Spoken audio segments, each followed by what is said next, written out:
जिसमें महाकाल सृजन भी है और संहार भी। प्रकाश, ध्वनि और दृश्यों के संगम से महाकाल की सर्वशक्तिमान उपस्थिति हर हृदय में स्पंदित होगी।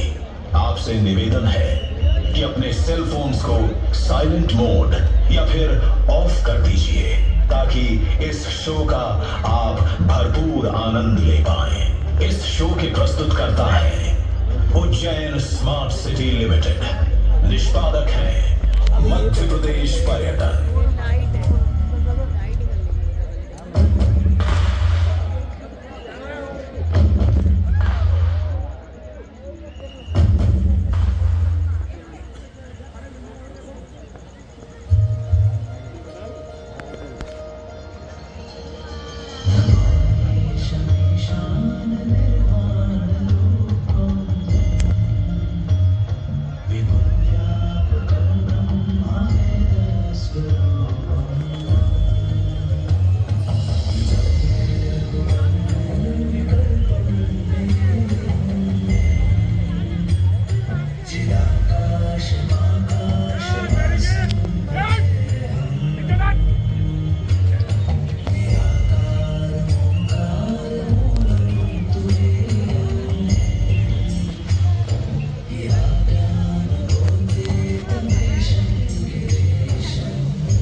महारुद्र, नीलकंठ, महाशिव, महाकाल, महेश।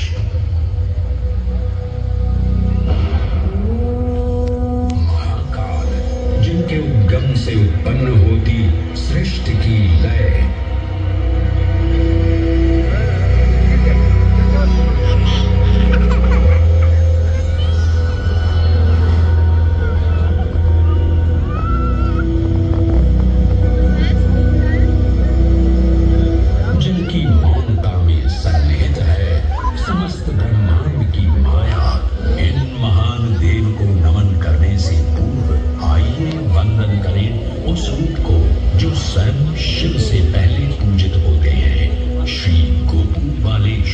जब एक 5 वर्षीय बालक ने राजा चंद्रसेन को अपनी अमूल्य मणि की रक्षा हेतु महाकाल की उपासना में लीन देखा तो वो भी भक्ति में तल्लीन हो गया। माँ के बार बार बुलाने के बावजूद वो अपनी पूजा में एकाग्र रहा। उसकी श्रद्धा से प्रसन्न होकर भगवान शिव स्वयं उसके घर लिंग के रूप में प्रकट हुए। इस बालक की भक्ति से प्रभावित होकर चंद्रसेन सहित अन्य राजा भी वहां पहुंचे, जहां स्वयं भगवान हनुमान ने भी दर्शन देकर उद्घोष किया, हे इसी वंश में नंद जन्म लेंगे, जिनके पुत्र होंगे विष्णु भगवान के अवतार श्री कृष्ण। ये परंपरा न केवल बाल भक्ति की प्रतीक है, बल्कि गुरु शिष्य परंपरा, तांत्रिक साधनाओं और क्रमिक पूजन की विधियों से भी जुड़ी है। मंदिर परिसर में स्थित एक छोटा मंदिर श्री गोपूपालेश्वर महादेव मंदिर आज भी इस घटना की स्मृति को संजोए हुए है। महाकाल जो हर परमाणु और कोशिका में है, हर पल हर क्षण में। महाकाल जो है इस महानगर उज्जैन और नदी शिप्रा के कण कण में। आइए सुने उसी पावन नदी शिप्रा से महादेव की अद्भुत गाथा।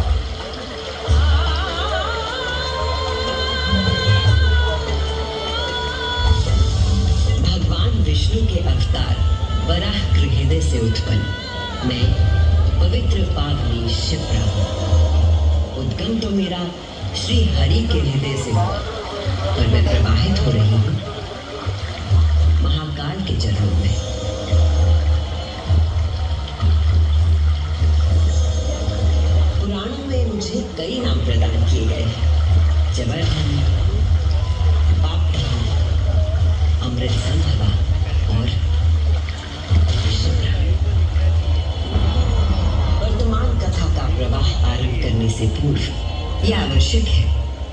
सभी को अपने उद्गम की उस दिव्य गाथा से अवगत कराऊं,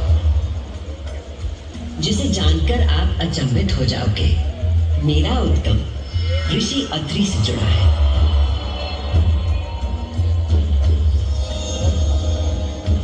जो सप्त ऋषियों में से एक है। जब ऋषि अत्रि ने उज्जैन में 3000 वर्षों की कठोर तपस्या पूरी की और अपनी आंखें खोली, तो उन्होंने देखा कि उनके शरीर से 2 महान प्रकाश धाराएं निकल रही थी।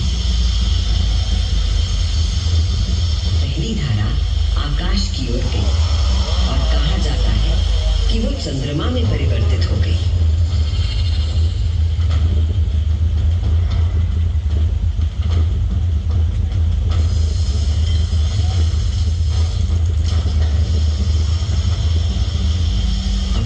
प्रकाश धारा पृथ्वी की ओर गई और उसने मेरा रूप धारण कर लिया। और उस प्राचीन काल से बहती आ रही हूं मैं, इतिहास, आध्यात्मिकता, दिव्यता की कहानियां अपने साथ लेकर। कहानियां महाकाल की, जो विश्व का आदि और अंत है, जीवन का आरंभ और समापन जिनकी इच्छा से होता है, जो इस विश्व की निस्तब्धता और ध्वनि दोनों है।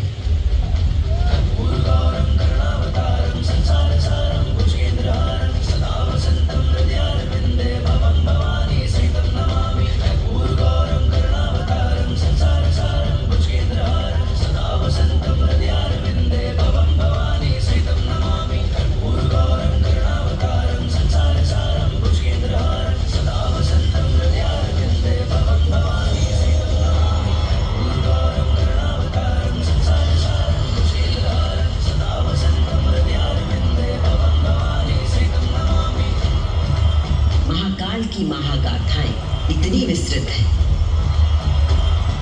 कि वे काल और अंतरिक्ष की सीमाओं को पार कर सकती है। और आज मैं आपको इन कथाओं का केवल एक संक्षिप्त अंश प्रस्तुत करूंगी, केवल कुछ चुनिंदा मोती। समस्त सृष्टि महाकाल की अद्वितीय चेतना का संचार है, परंतु जिसके हृदय में स्वयं महाकाल की दिव्य चेतना प्रवाहित होती है, वही है मेरे तट पर स्थित उज्जैनी। स्कंद पुराण में अवंती खंड के अनुसार अवंतिका यानी उज्जैन सप्त सागर के अस्तित्व के बारे में बताया गया है, जिनमें से एक है रुद्र सागर।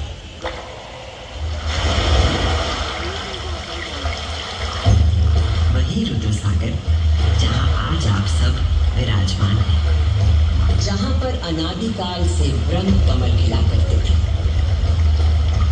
जहां भगवान शिव स्वयं अपने गले में धारण मुंडों की माला का प्रक्षालन करते थे। पौराणिक प्रमाणों में मिलता है कि यदि कोई व्यक्ति अनजाने में भी इस जल का स्पर्श करता है, तो 7 कुल का उद्धार हो जाता है। संतजन को मोक्ष और जीव को अकाल मृत्यु से त्राण देने हेतु अवंतिकापुरी में अवतरित देवाधिदेव महाकालेश्वर को मैं कृतज्ञ वंदना अर्पित करता हूं।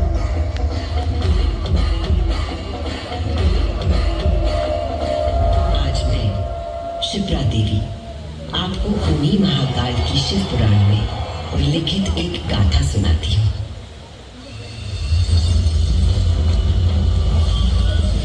ब्रह्मांड के इतिहास में हमारी आकाश गंगा में भगवान ब्रह्मा और भगवान विष्णु के बीच श्रेष्ठता को लेकर प्रचंड विवाद हुआ।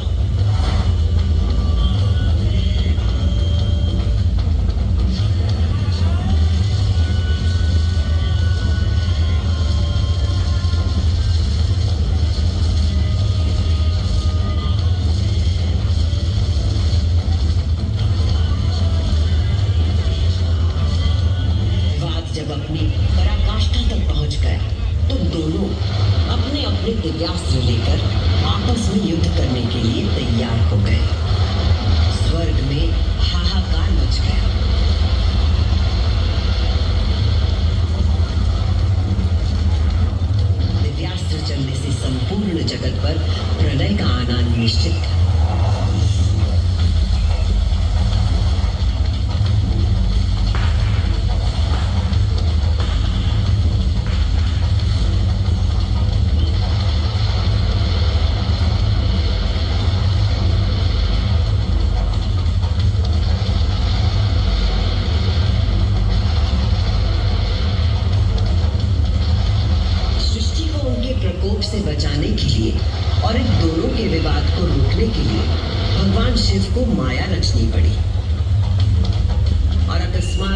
अग्नि की ज्वालाओं से लिपटा हुआ एक महान अग्नि स्तंभ आकर स्थापित हो गया, जिससे दोनों देवताओं के दिव्यास्त्र स्वयं ही शांत हो गए।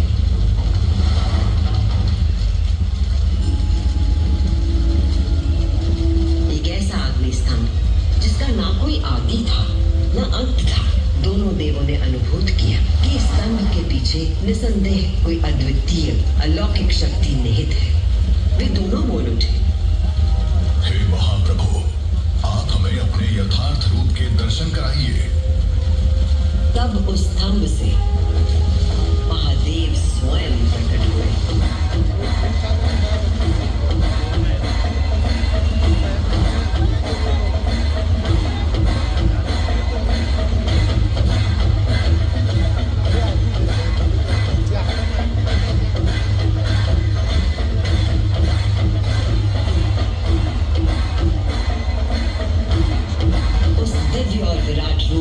पंचमुख थे और प्रत्येक मुख में 3-3 नेत्र प्रकाशित हो रहे थे। उनके भाल पर चंद्रमा का मुकुट था और मस्तक पर जटा। उनका कंठ नीला था और उनकी 10 भुजाएं थी। उनके अंग समस्त आभूषणों से सजे थे। उनके मस्तक पर भस्म का त्रिपुंड था।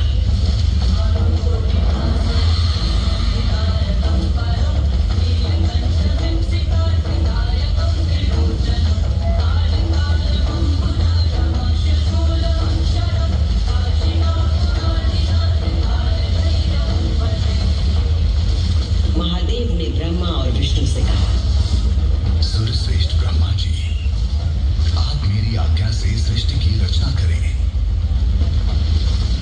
और सुरश्रेष्ठ विष्णु जी, आप चर अचर जगत का पालन करें।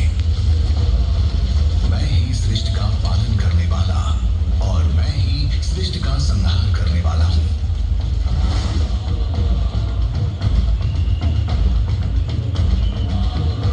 मैं ही ब्रह्मा, विष्णु और रुद्र नाम से 3 रूपों में बटा हूं।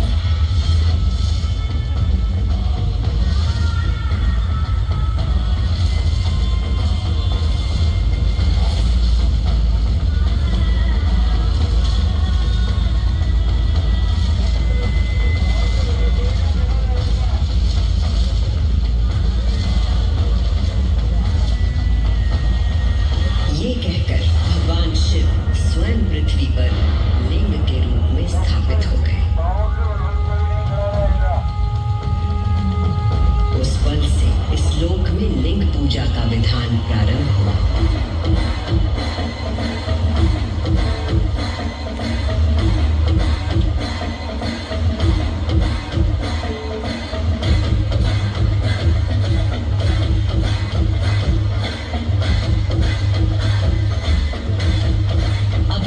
सुनी वो गाथा कि किस प्रकार भगवान शिव ने लिंग का रूप धारण किया।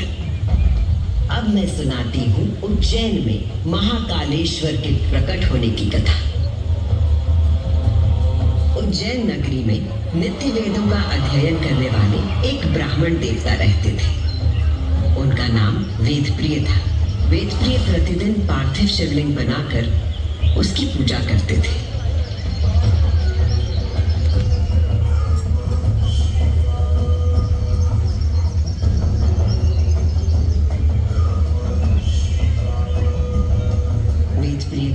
शिव पूजा पारायण और भगवान शिव में आस्था रखने वाले 4 तेजस्वी पुत्र थे।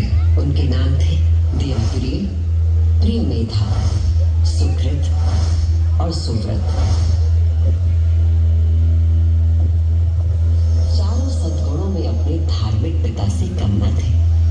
दिनों दिन उनके सद्गुणों में अभिवृद्धि होती रही, जिसके कारण अवंती नगरी उनके ज्ञान के तेज से प्रकाशित होने लगी।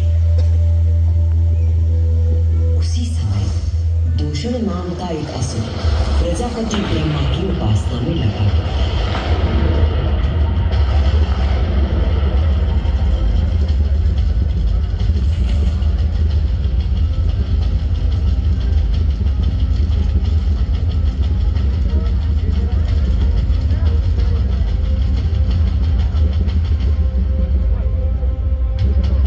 जी से अजय होने का वर पाकर दूषण वेद, धर्म और धर्मात्माओं पर आक्रमण करने लगा।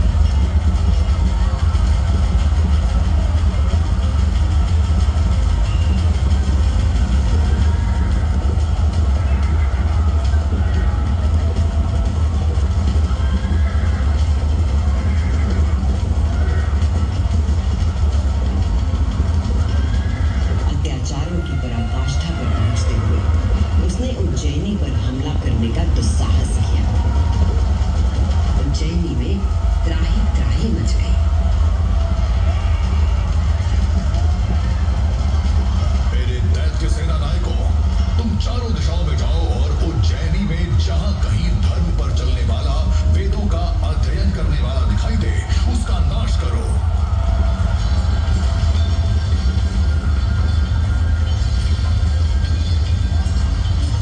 उस असुर से यदि कोई भयभीत नहीं था तो वो थे वेद प्रिय के चारों शिव भक्त पुत्र। नगर को भयाक्रांत देख उन चारों ने उज्जैनी के नागरिकों को आश्वासन दिया। उज्जैनी के नागरिकों, आप सभी अपने भक्तों पर सदा कृपा करने वाले भगवान शंकर पर विश्वास रखें और उनका ध्यान करें। भगवान सबकी रक्षा करेंगे।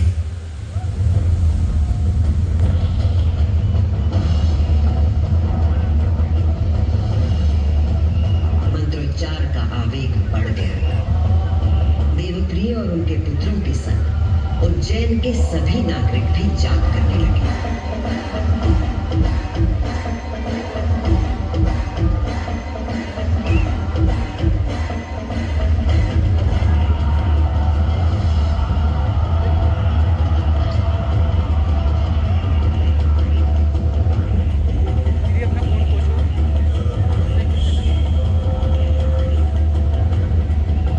इतने में असुर दूषण अपनी सेना के साथ वहां पहुंच गया और उसने वेदप्रिय के पुत्रों को देख अपने सैनिकों को आज्ञा दी।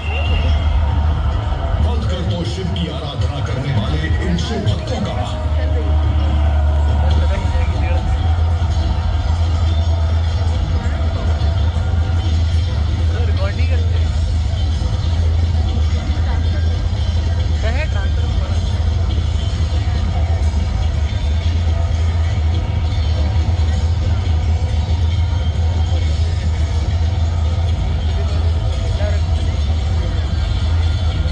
जिस क्षण उस दुष्ट असुर दूषण ने उन निर्दोष व्यक्तियों की हत्या का आदेश दिया, उसी क्षण पूजा किए जा रहे पार्थिव शिवलिंग के स्थान पर भयंकर विस्फोट के साथ एक गर्त हो गया और उस गर्त से घोर गर्जना प्रकट हुए महाकाल।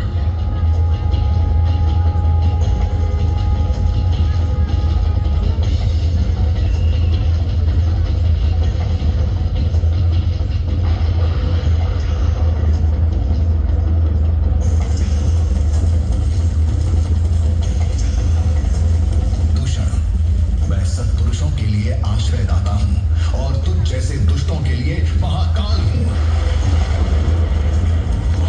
ये शिव का वो रूप था जो काल के परे था, जो संहार करता भी था और सृजन करता भी। महाकाल के प्रकोप से दूषण का नाश हुआ और उज्जैन में एक बार फिर से शांति स्थापित हो गई।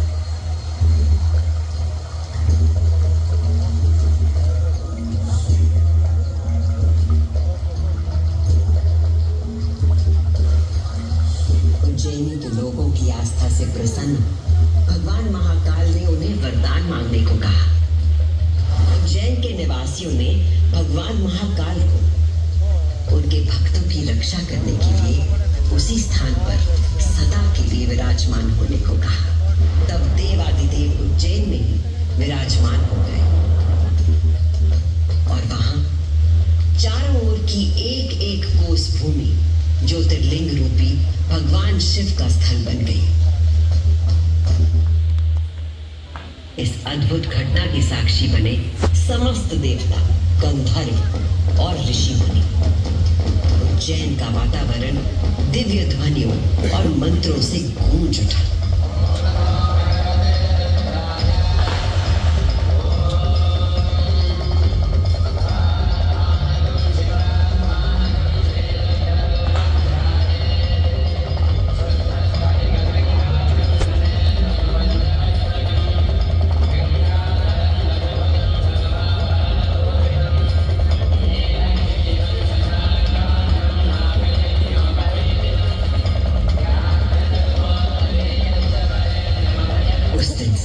भगवान शिव ने महाकालेश्वर के रूप में भूतल पर अपनी प्रतिष्ठा प्राप्त की और ये स्थान श्रद्धालुओं के लिए तीर्थ स्थल बन गया।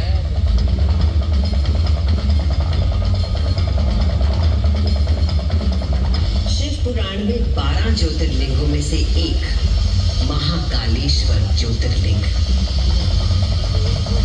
यहाँ की भस्म आरती विश्व प्रसिद्ध है।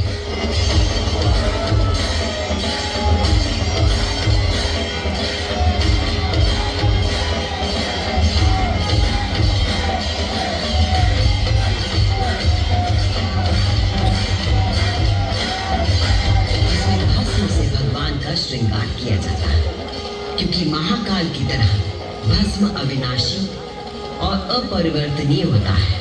इस आरती की शक्ति और महिमा ऐसी है कि भक्तों के सारे पाप समाप्त हो जाते हैं। केवल इतना ही नहीं, उज्जैन वो नगरी है जहां मानव शरीर पूरे ब्रह्मांड के साथ सामंजस्य स्थापित करता है।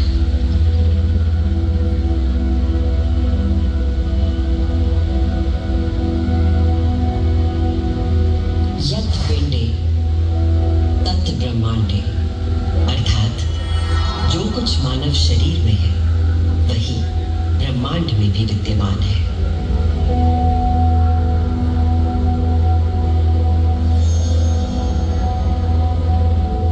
ब्रह्मांड के सृजनकर्ता महाकाल के आशीर्वाद से मैं शिप्रा आपको उज्जैन तथा महाकाल की शक्ति, भक्ति और मुक्ति की गाथाएं सुनाती रहूंगी। काल का प्रवाह अनंत है, इसलिए जब तक महाकाल है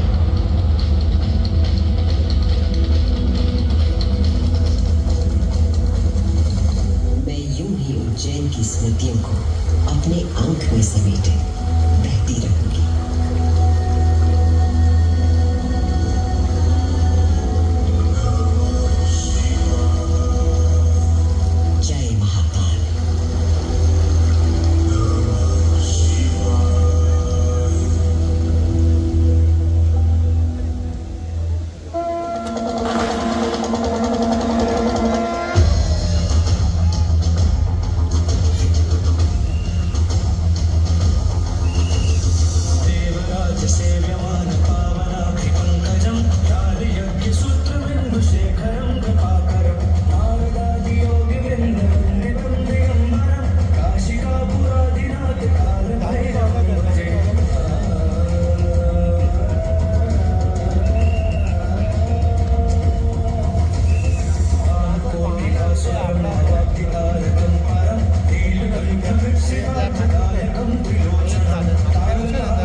गलती चालू होगा।